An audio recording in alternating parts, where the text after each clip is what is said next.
Баршаңызға қайырлы күн. Сіздермен бүгін таңғы асқа осындай керемет бананды панкейктердің рецептімен бөлісетін боламын. Алдымен бананымызды өлшеп аламыз. Және ұнымды өлшеп дайындап қойдым. Енді ыдысымызға өлшеп алған бананымызды осылай блендердің көмегімен әбден езіп аламыз.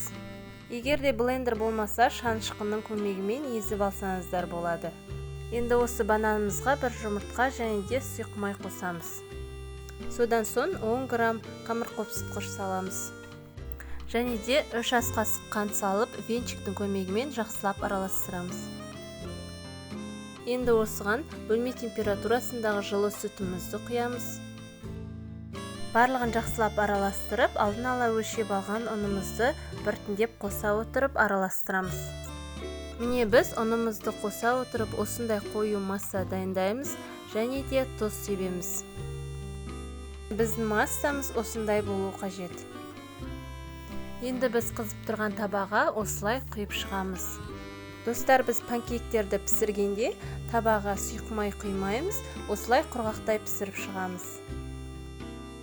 Панкейктеріміз асты қызарғанда осылай көтеріледі және де екінші жағын аударып барлығын пісіріп шығамыз. Достар, осылай барлығын пісіріп болғанша, сіздерге осы жерге сілтеме қалдырамын. Менің каналыма тіркеліп, лайк басып, комментария жазуды ұмытпаңыздар. Сіздер де таңғы асқа осындай тойымды әрі жұмсақ панкейктерді жасап көріңіздер. Міне достар, бүгінгі бананды панкейктеріміз дайын болды.